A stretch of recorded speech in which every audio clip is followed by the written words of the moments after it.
ridiculous. President-elect my hind leg. That Mike? guy is never going to be the president of the United States. Hey, bud, I'm just enjoying all the Q copium. This everybody is Hutch. Are you plugged into what's happening? I'm over live there? right now, by the way. I'm sorry. I should have let you know that right away. Oh, I'm live too. Okay, That's all right. okay, cool. Am I plugged in? Well, what's going on with Q in Q world? Just basically they're saying they're sick to the stomach. The cabal won. Trump lied. Revolution time. You know, that kind of amazing reaction. I hope if anybody, by the way, speaking to your viewers and mine, if you have anybody who is a Q supporter in your family, and if you're white like me, you probably do. Now might be the time to kind of like, you know, subtly say, hey, maybe Q is not true. Like, you know, it was kind of a scam. You know, they're feeling disillusioned. You don't want them to like double down, right? With their scam beliefs. All right. So yeah, there was a moment during the inauguration where I told my chat, I said, guys, right now there are millions of people watching this guys right now completely deflated and devastated because their Q conspiracy didn't pan out. It's got to be millions at this point, right? Well, I mean, it depends on how many people you believe are in the Q movement. I think it's somewhere between like 18 and like 30% of Republicans. I think the polling is like pretty close to that. About that doesn't necessarily mean like full throttled support, right? It could just mean they believe two or three. It's millions. I think it's millions of people are in the Q like ecosystem, you know. Yeah. Now, whether they're hardcore believers or not, you know, it's a different question. But it's a surprisingly high number. You know, it's sort of like the people that supported the Capitol assault. You know, there were polls that showed 50% of Republicans, and then there were other polls that showed 18% a couple days later. So somewhere in that range of people supported that attempt to block the election. And I just tweeted earlier that 70% of Republicans think the election was rigged or stolen or unfair. 60% think that Donald Trump handled himself well, and I think a little over 55. Yeah. So I mean, there's obviously a problem like endemic to that party right now. I think that's the thing that disturbed me the most about. I think we could get to our point of disagreement because maybe that'll be the most interesting. But the thing that disturbed me the most about this inauguration was the unity talk. You know, it kind of feels like we just won the Battle of Stalingrad, and everybody wants to rush ahead to the part where we like unify with the German people. It's like, we didn't actually beat them yet. We just turned the tide. There's a very large number of people who believe absolute batshit crazy things, and they have a lot of power. We need to like fix the country first before we like rush and like join hands with the Trump supporters who are screaming that it was stolen as we speak. Probably need to like do something about that first. So yeah, I kind of anticipated that you would have some kind of reaction to the whole theme of unity. I had kind of a different take. I figured you would. My take is not that we should expect to unite in the next 4 years or 8 years or 12 years. My take is that the fight will continue. Like, we all know that. Like, this is not, the Fox News isn't going away. The Ben Shapiro's of the world aren't going away. Republican politicians in Congress aren't going away. And they will put up a fight, and they will do whatever they can to acquire and maintain political power, as will the Democrats. But we know that that's just what they'll do by the nature of like who they are and what they want. And in order to make sure, like you mentioned, we need to like fight to take away their power. But one way that you can take away their power is by chipping away at their margins. I do think that probably like not as many as we would like, but a significant amount of especially older Republicans were watching that, and they felt in that moment it pushed back against the entire narrative that Joe Biden is this crazy radical revolutionary that's going to come in and completely change their way of life. So what I would say to that is the reason they believe it is because the conservative media ecosystem is totally cut off from the rest of society. And like the Biden rigging election thing is not just one crazy belief. They've got a whole panoply of crazy beliefs that is built in support, of this media bubble they're in. So climate change, the coronavirus, masks, even stuff like how we deal with wildfires, how we deal with the electoral system. It's a whole range, and it's not like each one of these beliefs independently arose in conservatives by happenstance. These are intentionally manufactured beliefs that are part of the conservative elite, the conservative media, and they put that out there with the intention of convincing people these things are true, to manipulate them for the purpose of power, for the purpose of whatever they think is more important, right? Like, why do they teach people that coronavirus is not that big a deal? Well, they want the economy to be open. Why do they want the economy open? To make money. Do conservative elites know that by doing what they're doing, they're killing people? Yes. That's why Kelly Loeffler sold her stocks when she got the coronavirus briefing. That's why she went and invested in a PPE and body bag manufacturing company. Right. Like, she knew what she was saying was going to kill hundreds of thousands of people, and she went ahead and did it anyway. That's the Republican Party. How you can unify with that is amazing to me. It's like one of those things. You're not going to unify with all of them. You're not going to unify with all of them. I think even Joe Biden understands that he's not going to convince 100% of Republicans to stop spreading these kinds of lies or mischaracterize people's like positions or whatever. But that's not really like okay. So I do understand your frustration with that. I guess I'm curious as to what you would have wanted to hear instead of that. Like, what kind of would you have come out with? Just guns blazing? I mean, if it were me, knives out, like, we're coming for you. We're gonna stomp you out of power. We're gonna smash you. And I wouldn't use. I don't think that you should use language like that because it's excessively hyperbolic in an inauguration. But what I would say is, we're going to address the wounds of the country. We are going to make change. Didn't you hear him say that at a few? I mean, it did. It was okay. There was a few points where I was like, okay, we're getting some momentum, and then it immediately went to let's join hands with the people, and it's like, Trump's not even there, man. Like, you're going through the pomp and ceremony of unity, and it feels like I'm being lied to the same way that Republican leaders lie to their people. I think that what Democrats need to tell their voters is, hey, we're in a struggle here, and we need you to fight. And when they cite like Abraham Lincoln, like they cited Abraham Lincoln a couple times, like in the first inaugural, he talked about unity, he talked about restoring the Union, right? And that's when the Union did the worst in the Civil War. That's when we were losing horribly in the Civil War. It wasn't until the moment he said, we are going to end slavery, we're going to make this this war about ending the institutions of power of the South. That's when it turned the tide. That's when they actually said, we're going to fight a total war on the Confederacy. Well, and they put Sherman and Grant in.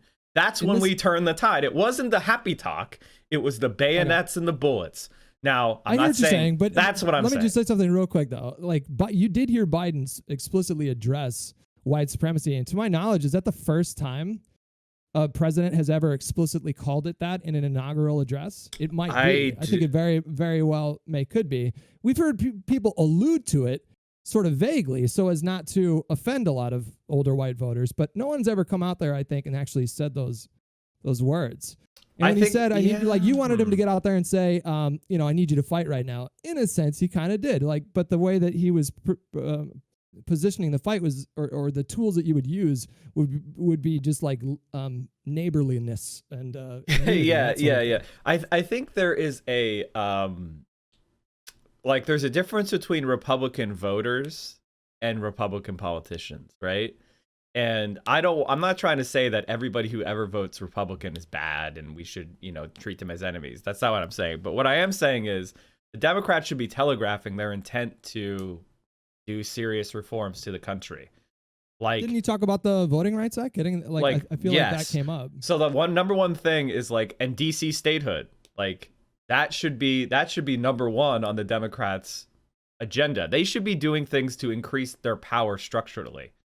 They should be doing things, and they shouldn't be shy about it. They should be like, we're going to ban political gerrymandering. We're going to admit DC as a state. This past couple of weeks has shown more than ever why DC needs the ability to protect themselves with their own National Guard instead of waiting on the president. Like that, these kind of issues. I think the first thing is what I want to see. Thing that they're going didn't they say that they're leading with voting rights stuff in the Senate? So yes. So that's a pretty big structural change, and they were going to address gerrymandering in that. Yes. And there's a pretty. Now, are they going to get rid of the filibuster to pass that? That's another thing. That's another thing. Is you need 60 votes, and it's like, why? Why would you allow the Republicans to filibuster that? I don't know if they haven't come out and said which way they're leaning yet, right? Like Schumer hasn't indicated that we're going to get rid of it or we're not going to get rid of it, right? So I'm not hearing any language about getting rid of it, but I know he's negotiating with McConnell in an effort to preserve the filibuster in some kind of a power sharing agreement or whatever. But I haven't heard any strong indication that there's been a decision made quite yet. I mean, I'm not hearing any talk they're getting rid of it, but well, I mean, that to me would be lunacy, and if they actually didn't get rid of it, then I would be pretty fucking pissed. And it might be just that they at that point that they feel so much political pressure to actually I think I think what I'm trying to say is listen, I am as happy as anyone that Trump is gone. I just worry. I have PTSD from 2008. I'm old. I'm in my mid 30s. So I remember the heady times when the Democrats had 60 senators. And, they didn't have to worry about the filibuster. And then we went into a period of well, let's try to work with Republicans and get Republican votes. And it's why do we want to work with them? We don't need them. And we spent, better part of 2 years doing the ACA, putting a whole bunch of Republican amendments in, didn't get it done. Ended up getting no Republican votes in the Senate, did it through reconciliation because they lost a Senator, Ted Kennedy, to death. So, and then they didn't do an immigration bill. They didn't do a whole bunch of bills that they promised to do.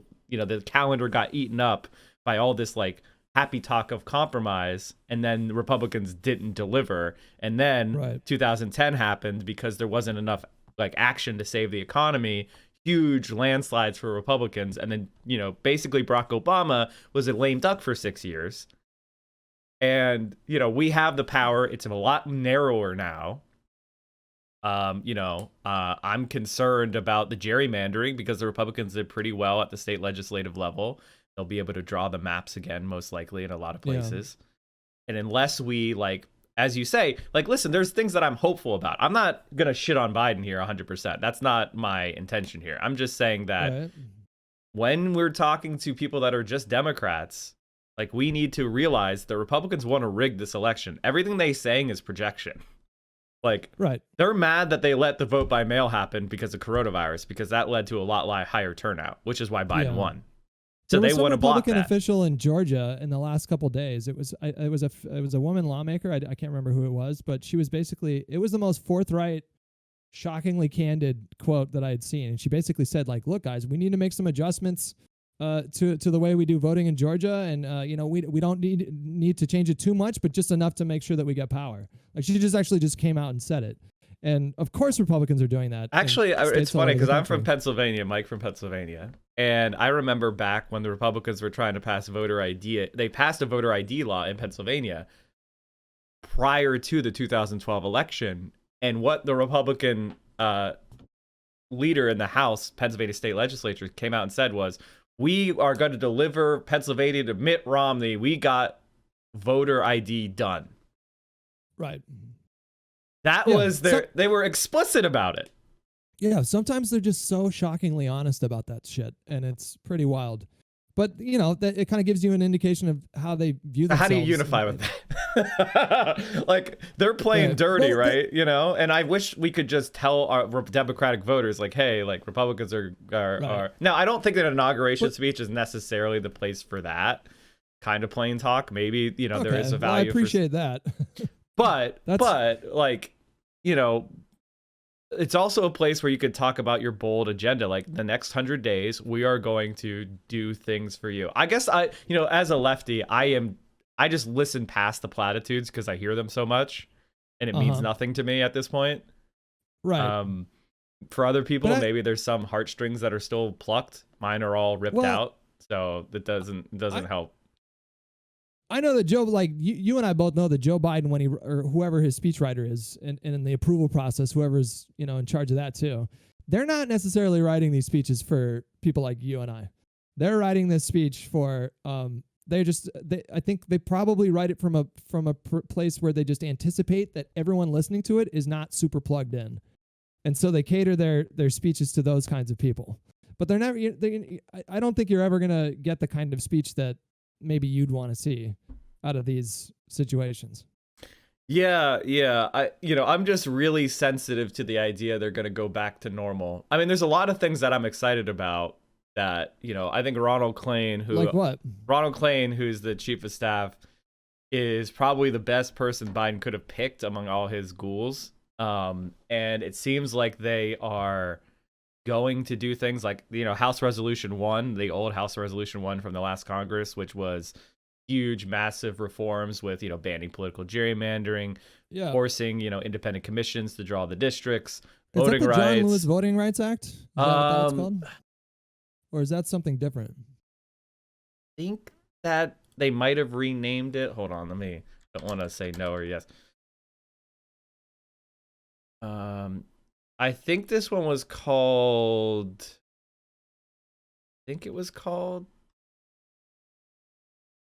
The For the People Act. Maybe not. I don't know. Regardless, it's a pretty massive overhaul of electoral politics, right? Yeah. So that's something that we need to see done. I want to see something done, with the coronavirus stimulus. Hopefully, they just do $2,000 checks because that's what they campaigned on. I know people have a disagreement with this, and I understand the point that people are making. Like, hey, originally it was just to modify the payment to make it $2,000. But like, here's the problem. Warnock, after Trump signed the last stimulus, Warnock came out and made an ad with the check. And it doesn't hurt us to give everybody $600 more, right? It's been over a year of lockdown. People need the money, and it's not going to hurt anybody. I hope that whatever force can apply enough pressure to actually get people that kind of relief, because that would be dope. But it also kind of bummed me out that the entire conversation online, it seemed like, at least in my circles, maybe I'm in a bubble, but the entire conversation was about 2,000 versus 1,400 instead of the fact that there was also like a proposed $15 an hour minimum wage in there. And, I talked about the $15 minimum wage. I saw you talking about it on your stream, actually. I tuned in a little bit. I think it's one of the more important elements because I like a lot of the policy of the $50 minimum wage. It gets rid of the lower minimum wage for people with disabilities.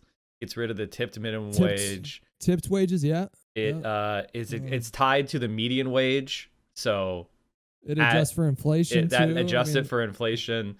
All kinds of good shit. It's the best minimum wage we've ever passed, and it'll put us near the top of the world in minimum wages, which makes sense because we're the richest country. So that would make sense that we have a higher. So all these things are really good, and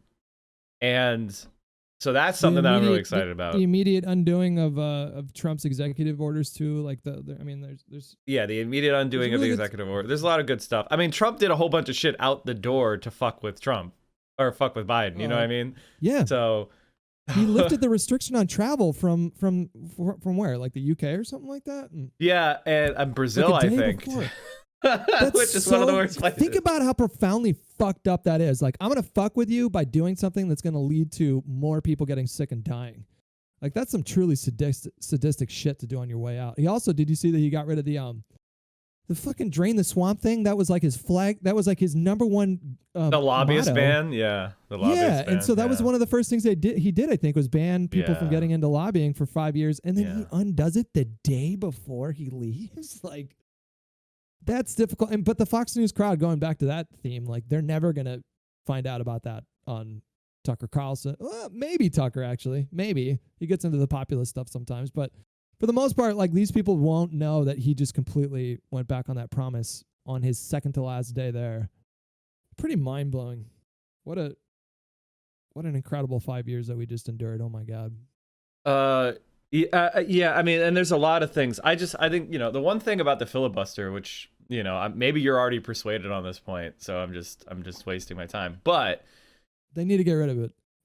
I completely agree with you. The filibuster just exists based on the will of the majority, which means if the Democrats adopt the filibuster, there is no promise that if the Republicans gain power, they'll keep it. Like, if everything was different except the Republicans had 8-seat majority in the House, and they had a 50-50 Senate, and they had a president, they could get rid of the filibuster. So you are depending upon norms for the Republicans to promise not to get rid of it. That is dumb. Also, like, the Senate is already an anti-democratic institution in the first place, with Wyoming and California having the same number of representation. You already are biased in favor of the conservative, like, agenda, the status quo. So why would you make it even harder to do anything? It's just tying your hands, shooting yourself in the foot, and there's no promise of reciprocation. And I think the one thing the Republicans have shown is they don't give a shit about reciprocation. Just look what they did with the Ruth Bader Ginsburg, Supreme Court they seat. Didn't give a fuck. They jammed it right through. Right away. Yeah. And so I think in the future, if they wanted to do something with legislation and the filibuster was staying in the way, that would be fucking yeeted faster than you could say yeet. Yeah. It would be gone. And the Senate's even more anti-democratic or undemocratic than the Electoral College, which is saying something. I mean, even though there's a 50-50 split in the Senate, the Democratic senators are representing, what is it, like 43 million more people? Yes. I mean, the Democrats typically get many millions of more votes for their senators than the Republicans. This is actually, the Electoral College is terrible, but they're really at heart, the problem with the Electoral College is the Senate. The Senate is the problem. This is why I'm so strongly in favor of DC, and if Puerto Rico wants it, Puerto Rican statehood, because right now, for the Democrats to take the Senate, they need to get on average a 5 percentage point popular vote victory. Right. Yeah. Just to have the 50-50. And adding DC, adding Puerto Rico would move that more to like a 2 point. So they still would be anti-democratic. It would just be less anti-democratic. Now, would you reform the Senate, or would you just abolish it altogether? I've gone back and forth. If it were me, I'd get rid of it. I see no purpose in the Senate. I don't see the point of it. I ended up on, I like the idea of there being extra checks, and then also just sort of delegation of duties with everything that the Senate handles. It would just be a mess to try to now all of a sudden you got House representatives doing 5 more things than they normally did. Just double the size of the House, That's probably what I would do. Just double it? So the Constitution says that there's only one constitutional minimum, which is that a House representative can't represent fewer than 50,000 people. Right now, they're about a 740, maybe it's 760 now with population growth. So we could increase the size of the House. It's been the same since, the early 20th century. We could increase the number of representatives. I think that would probably be good, because it would mean that smaller number of people represented, which means you would need less money to run. It'd be more plausible for normal people to run for the seats and actually talk to all their voters, as opposed to what it is now. And the Senate, into the reform also to adjust the amount of representatives that you get per population every 10 years. That would be something. Did you already do that? Puerto Rico is more conservative than people think. I mean, listen, I don't care. It's just incomprehensible that either they should be given independence or they should have a vote. The status quo is intolerable and wrong. I don't know what to tell you. If they want to be independent, I'm happy to give them independence. If they want statehood, they should have statehood.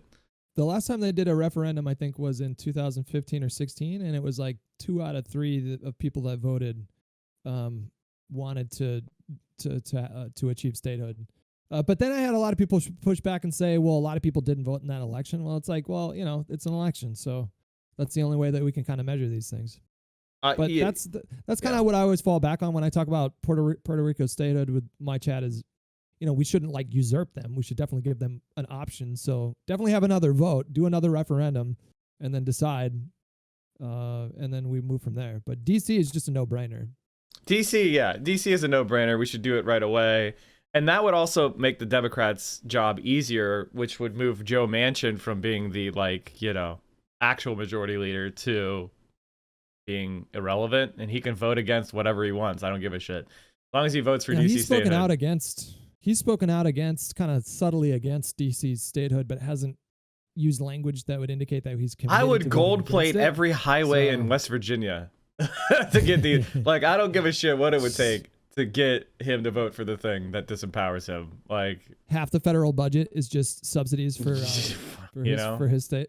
Yeah, whatever gets it done, I suppose. I mean, pork barrel, people speak down about it, but if the alternative, like, since we've gotten rid of, like, quote, pork barrel spending, actually gridlock has gotten much worse. And like what you're seeing now in the Senate and the House is actually leadership has more power than ever before. In the past, individual reps and senators had a lot more power than they do now. And that has actually made things worse, not better. And I don't know, like, there's a certain like austerity mindset that people have. Like, they think we can't afford things, which I hope that Joe Biden is one of those is going to change. He recently came out and explicitly spoke out against austerity right now. I don't know if you heard about that quote. I've been. He said, "Now is not the time for us. Now is not the time for austerity. Now is the time for basically big bold policy." So at the very least, his rhetoric, like if he were actually to follow through on this stuff, his rhetoric right now is encouraging. We'll see what he can actually accomplish, and we'll see what the Senate does in terms of the filibuster. Because if they don't get rid of that, then he's already a lame duck president. But I think there are a lot of reasons to feel super optimistic right now. If things aren't exactly where you want them to be, at the very least, this is just a much better direction. And so I don't lose sight of the fact that the fight isn't over and that a lot of people are suffering right now and they'll continue to suffer and things will go unfixed. And that's obviously upsetting. But at the same time, I do take some measure of comfort in knowing that the direction that we're on right now is so much better than the one we were on yesterday. Yeah, the thing that really concerns me, is the talk. I mean, we've got to do something about the Supreme Court, man. It's just, Roe v. Wade, I think, is in serious, mortal peril right now. 6 conservatives on the Supreme Court, including basically like 2 of them that were jammed through. You could even argue that the Supreme Court stole itself with the 2000 decision of Bush v. Gore, where Gore won both the popular vote and the vote in Florida, but they stopped the count. They literally stopped the count. So when everybody was laughing at the Trump supporters for saying stop the count, like, they were surprised that they didn't. They succeeded in 2000 of stopping the count. Why wouldn't they try to stop the count again? You had really similar images or videos. Like there were some people that were pounding on the glass in Pennsylvania and chanting "Stop the count, stop the count" in 2020, and they were doing the exact same shit in Florida. In fact, Roger Stone had a bunch of his goons like flood some office in Florida where they were counting votes. You remember that? It was I think that was Palm Beach County. It's called the Brooks Brothers riot. Yeah. Everyone should look it up. These were paid Republican lawyers and operatives who were like basically ordered to go down and physically try to block the fuck out. Yeah. And they did. They succeeded.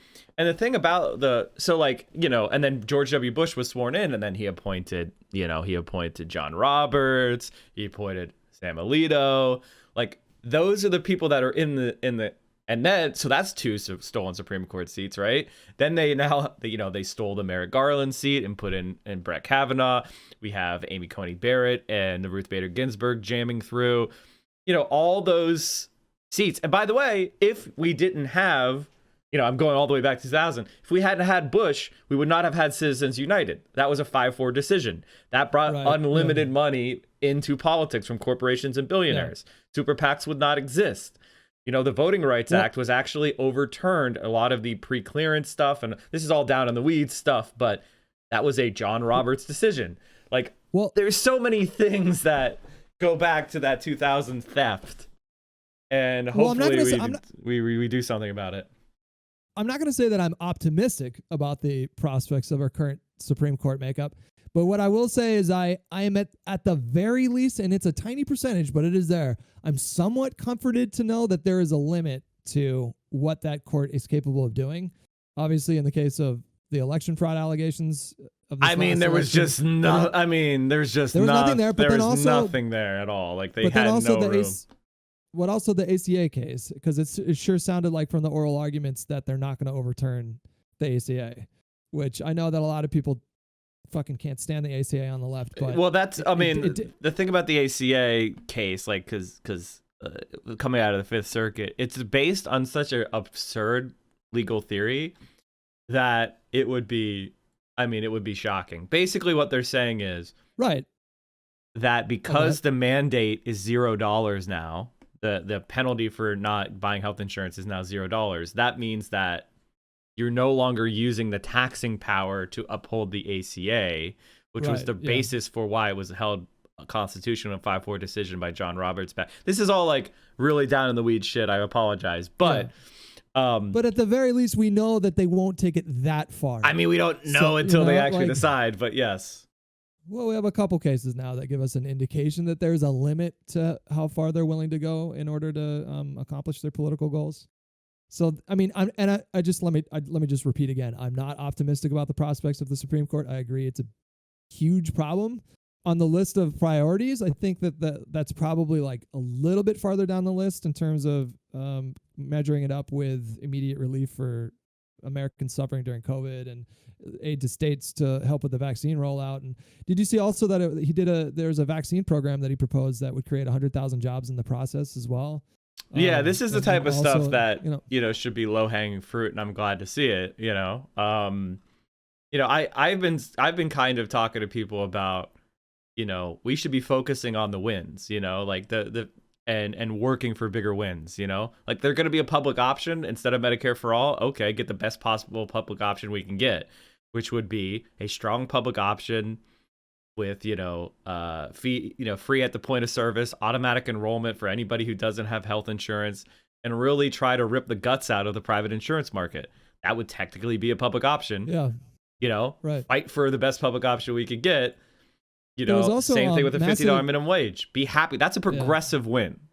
Yeah. It's a significant one. 4 years ago, in fact, I had a debate a year ago on this very platform with somebody who was arguing that the $15 minimum wage was some sort of economically incoherent, economically illiterate thing that only radicals support. And now here we are. Joe Biden's going to do it.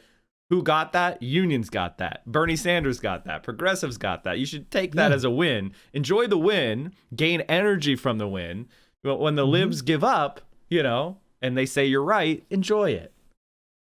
I don't know about you, but in my lifetime, I've never seen the potential for, and this is kind of ironic because Joe Biden is now our president, but I haven't seen the potential for this kind of significant progressive change. I don't think ever. Even during, maybe the first couple of years of Obama, but that was, we could, that's a whole other conversation. We could have a 3-hour conversation about how he used his first 2 years and what happened after that with the makeup of the Congress. But, I think the one thing that I am optimistic about. There was also a carve out in his economic plan where he talked about massive federal subsidies for people that lost their health insurance during COVID too. Yes. So just to hit on your. Well, Bernie Sanders, the world is totally different than it was in 2008, right? Because we have a new, energized, and confident left, which we didn't have in 2008. We have Bernie Sanders, we have the squad, we have, Jamal Bowman coming in, Cory Bush coming in, we have, Justice Democrats, we have this movement that's there that threatens the Democrats from the left. We have Bernie Sanders as the chair of the Budget Committee, which I'm sure you're happy about. And that's a totally different world than we did back in 2008. So I don't think and they need those votes, right? They need those votes. And so we're going to see a lot more bold change. And if you're kind of just a Democrat and you don't have a position on the Justice Democrats yet, or you're not sure that we can do bold change, I point this out to my stream all the time. The people who made the biggest expansions of the welfare state in American history won their next election with 60% of the popular vote. That should show you that big, bold change is popular. When people actually see positive things happening in their lives, they go, oh, maybe the government can help me. And then they reward that politician with votes. So that's why we should be confident. How much of those are happening in the really big cities, and how much of that is happening in small rural towns across the country? What do you mean, like the vote that I was referencing, or like? Yeah, the 60%, or they won their next. I mean, these are old 60%. elections, This is the last time. I think the last person to get 60% of the vote was LBJ, and FDR. Wait, what right? is he signing right here? Is he signing? These are executive orders. Yeah. Which executive orders is he signing right away? I know he was taking the travel ban off, and then what are the other two? What? That's a good question. I guess we should look this up. They're doing a press briefing today at 7 p.m. Eastern as well. That'll be. I was telling my chat, it's gonna be the case for me that for at least a couple weeks or a couple months or maybe even a year, I'm still gonna be looking over my shoulder every fucking 2 minutes, expecting some terrible Trump tweet or some awful headline. No Trump tweet. He's fucking banned. He's fucking banned. Okay, so earlier this morning, Washington Post said there were 17 directives. Okay. My chat's telling me cabinet positions. What he's signing right there. Oh, these are appointing people to cabinet. Okay, so that they can go to the vote in the Senate. So one of the things the Mitch, I want to talk about the Mitch McConnell power sharing for a quick thing. It's not that Chuck Schumer is becoming co-majority leader. It's just with the Senate 50-50, a lot of the committees are going to actually be tied. Yeah. And so they're changing the rules so that in a tie vote, the motion will advance because the Dems actually control the Senate with Kamala Harris as VP. Yeah, there was a lot of overreacting to the power sharing. Yeah, that's not. He's not saying Mitch McConnell is also in charge. No, they're just they're talking about the rules of the Senate. This is some shit that's down in the weeds that you don't need to freak out about. Well, no, they do need to know. Yeah, well, I thought you were going to say they don't need to know about it, but yeah, thank you for sharing that, because there was a bunch of people that were running off with a totally weird and false narrative with that a few days ago. So okay, here's the breakdown of the 17. They're going to stop border wall construction. They're ending the Muslim travel ban. They're rejoining the Paris Climate Agreement. They're ending the Keystone XL pipeline. They're revoking oil and gas development at the National Wildlife Monuments. They're counting non-citizens in the U.S. Census again. They're rejoining the World Health Organization.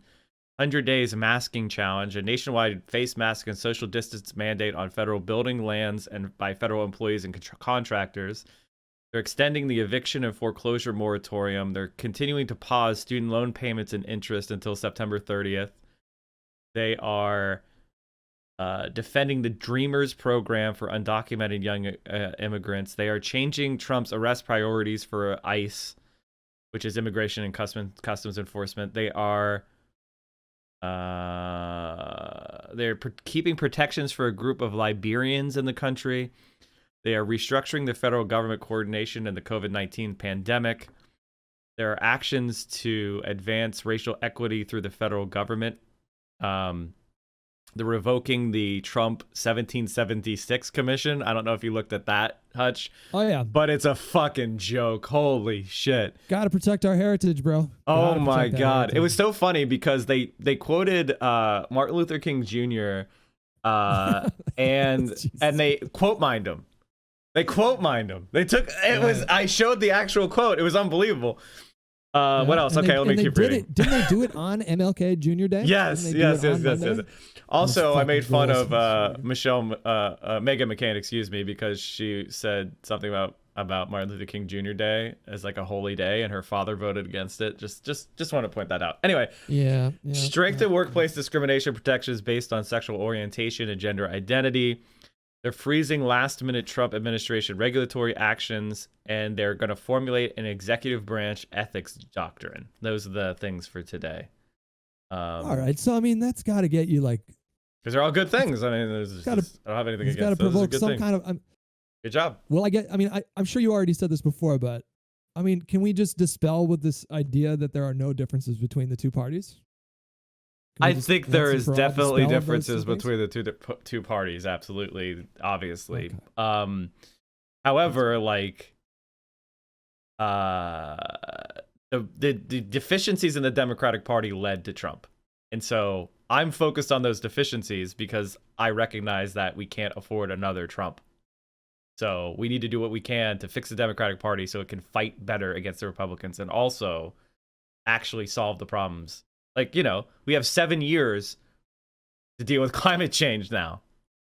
That's not a lot of time, you know? So, and when I say 7 years, if you're wondering where I get that number, that's what the UN to avoid more than 1.5 degrees centigrade over the pre-industrial era. 7 years to get to net zero emissions. You know, I don't think that's happening. So we are going to exceed the original warning sign of 1.5 degrees C. That's concerning, right? Yeah, we're heading into a new age. Like literally, like it's going to be these are going to be issues that call everyone's attention because it's going to start affecting more and more people. It's like the wildfires like last year, man. Yeah, I mean every year these days, but how many climate refugees do they anticipate in the 1 next billion. 20 years? Yeah, isn't it? 1 billion is the, and if in case you're wondering, like the Syrian refugee crisis was like 4 million. So Right. 1 billion is an incomprehensible number. No, we're heading into a uncharted territory here. But I would much prefer Joe Biden and his $2 trillion climate plan to blaming the Dems for Trump is a pretty bad take. I mean, okay, I read a chatter. I read a chat. I made a mistake. I read the chat. Are you talking about COVID deaths now? No. I'm just saying, like, the reason why Trump won is because of the Democratic Party's time in power and the American people rejecting it. And that's there just are like 50 disparate reasons why Donald Trump came to power, but you can't ignore the fact that the Democratic Party leadership, failed in many respects, and that was one of the things that led to Trump. Yeah, austerity budgets, sure.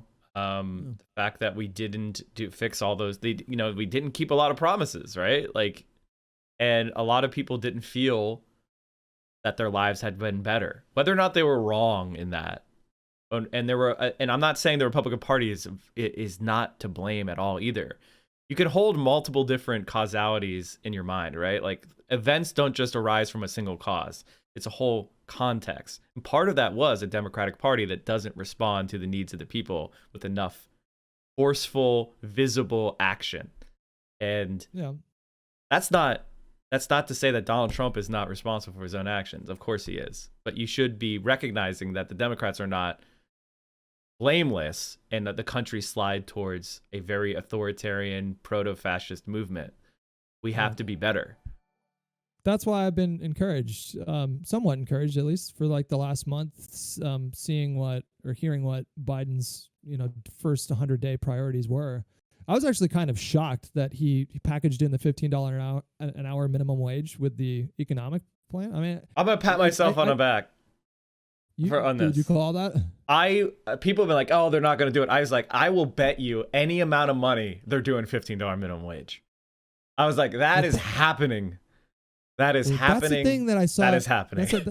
That's the thing that I saw. Like, every time you would say, I would get into arguments frequently with a lot of people that were making the case that there's no difference between the parties, anything like that. And I would bring up policies like the $15 an hour minimum wage. And the number one pushback that I got from people that were most opposed to that I was most arguing with was that he was just lying. that he's just not going to follow through. He was just doing these as a campaign promise. And then once he gets in there, he's basically just going to be a Republican the whole time. I don't have that sense at all. I mean, he's a politician. And if you can trust anything about politicians, is their cynical instinct.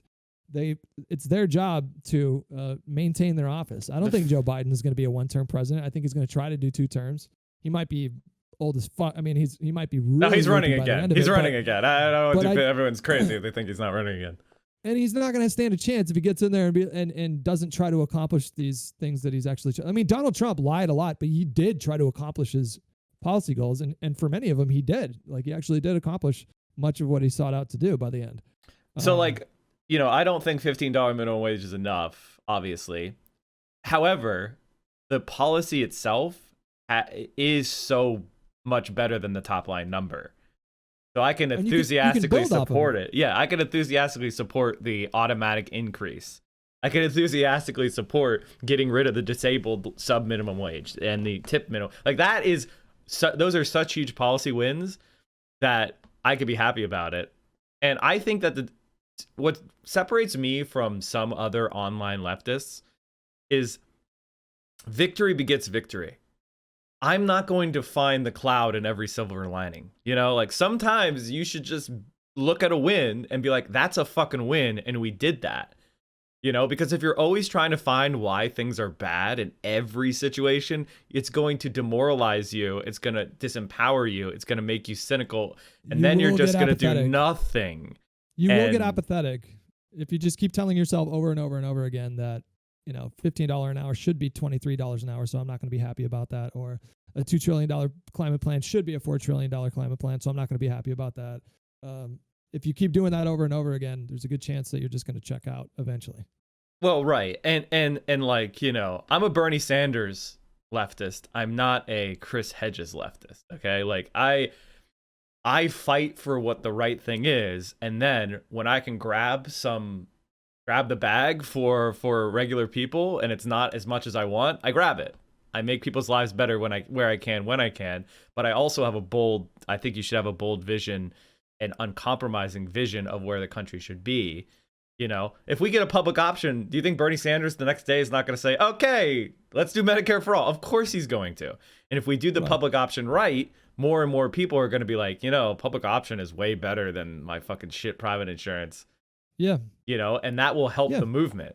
You make a policy like Medicare for all more possible if you pass something like a public option. You make a $23 an hour minimum wage more possible if you pass a $15 an hour minimum wage. And if you let Republicans grab and hold power, you're making your job so much more difficult. So I've been telling my chat, I think there's never been even despite the many challenges that we face as a country and as a world, that there's never been a better time to be an optimist than right now. And I don't know about you, but I'm especially encouraged by younger people because they have, I think they're much savvier, they're much more intelligent, they're much more plugged in, and they're much more capable due to technological advancements than our generation was. So they have the potential to do a lot of good in the next 20 years.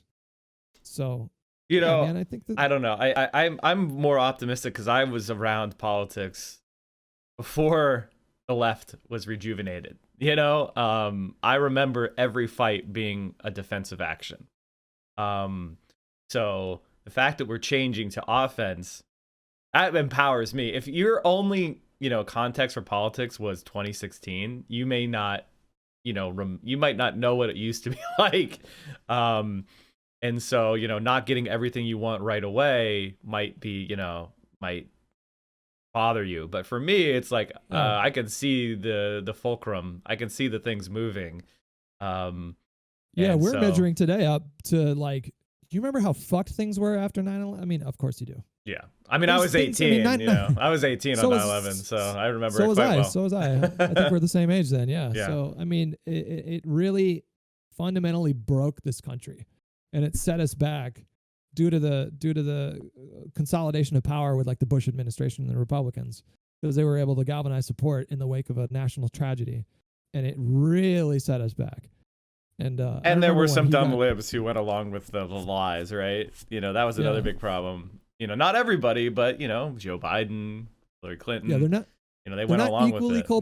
They're not equally culpable as like the Bush administration and Dick Cheney, but they do share, much of that blame. Sure. Yeah. And, I think the one thing about Joe Biden is, there are things of him that I like that separate him from Barack Obama, actually, for the better. He comes from Scranton. He comes from places where like labor unions, they're closer to Biden's heart than Obama. Obama was never a union guy.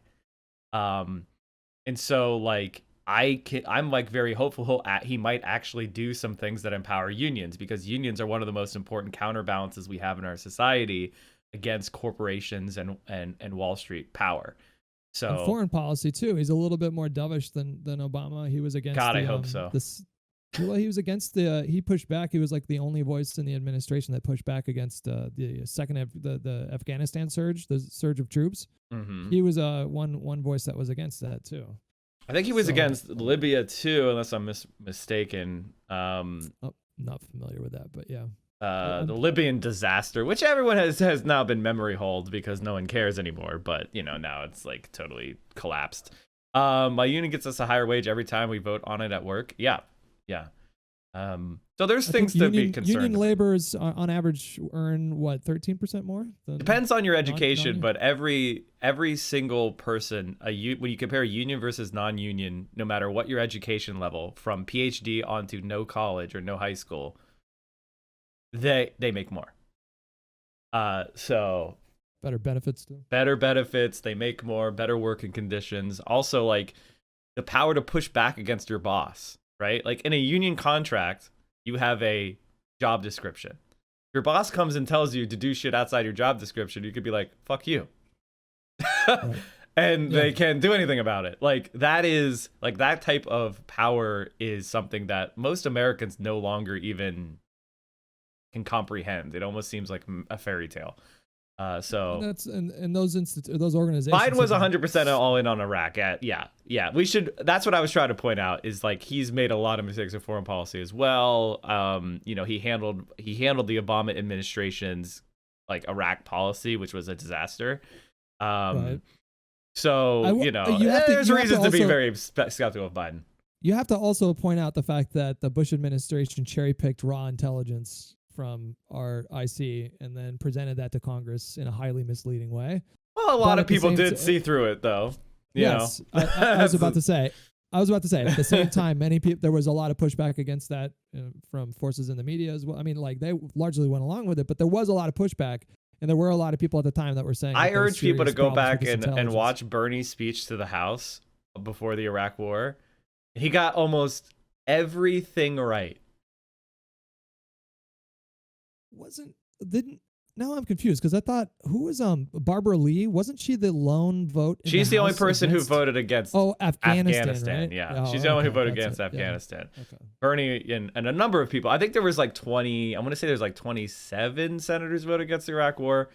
And there was a large chunk of people in the House. Obama among them, right? Obama was elected to the Senate in 2006, so he was not around for the Iraq War vote. So he was outspoken against the war, though. Yeah, he was. I think he was before. He was against the Iraq War when he was a state senator in Illinois.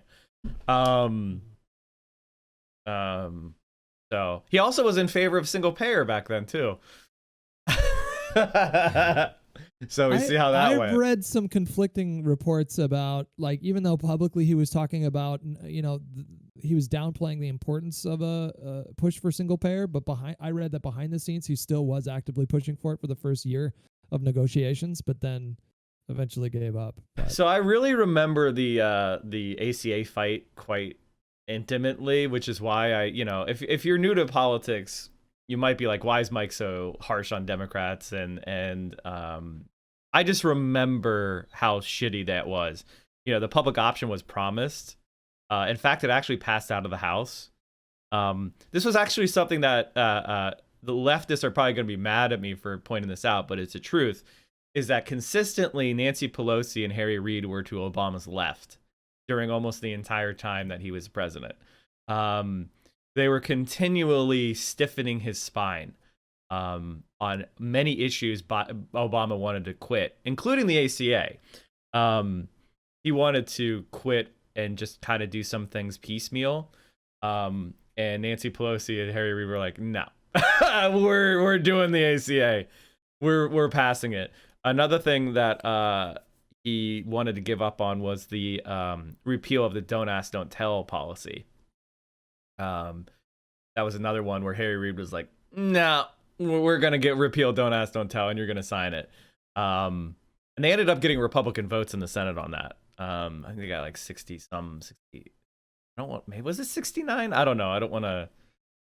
I can't remember off the top of my head. But the point is that like Obama was way worse of a president than people realize. And I think maybe with Ron Klain being the chief of staff for Joe Biden, that's my most hopium like huffing that I'm taking. Is which he is like a super progressive type? No, he's not a super progressive, but he's like a strong lib. Which is like surprising. Like, you know, typically. Would you call him a rad lib? No, I wouldn't call him a rad lib. No, I would save that for a different type of person than him. But a strong lib, you know, who actually wants to do some things, which is positive, you know. Did Obama push for anything progressive at all?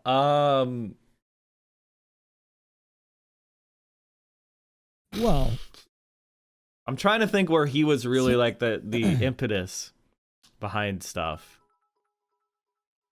I mean, technically, the ACA was progressive. Technically. Yeah, we crab raved already, Sweeger, but I hear you on the crab rave. I think one of the things that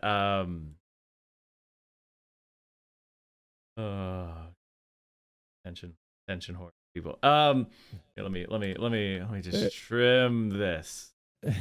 Well, listen, I'm actually gonna. I think I'll go take off and get some breakfast so you can hang out with your chat. Oh yeah. Right, if you guys want to check out Mike, yeah.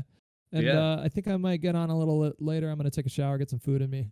All right. Yeah, well, I wanted to get in here and I'm glad we did. I'm glad we did it. Hopefully, you know, I think it was positive. I'm gonna convince you to be a little harsher on the Democrats.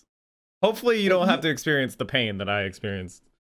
I experienced a lot of pain at the same time that you did too. I mean, I became disillusioned with politics. So like, I've been not as engaged as you were in terms of like direct action, but I've been emotionally invested in politics since. No, I think you're a good egg. You know, I get it. That's good. I think you're a good egg. No, I have a lot of conversations with people that are more to the left of me in my chat. There's a little bit of back and forth. So I wanted to get somebody to come on and give them a and I apologize. I wasn't trying to talk down to you like a condescending asshole. that may have happened. Oh, I didn't get any I'm sorry. No, I think you're good. Good. No, I appreciate you having the conversation. Let's do it again sometime soon, and we can circle back and discuss how we think Biden's doing in a little bit here. All right. Nice talking to you, Hutch, and let's hopefully get some stuff done.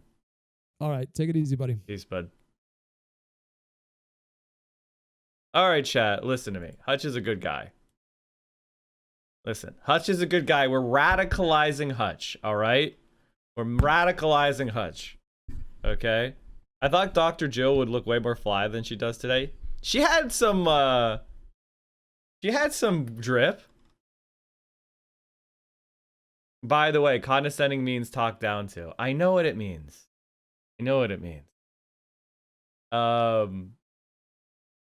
I've followed Hutch since the Machinima respawn.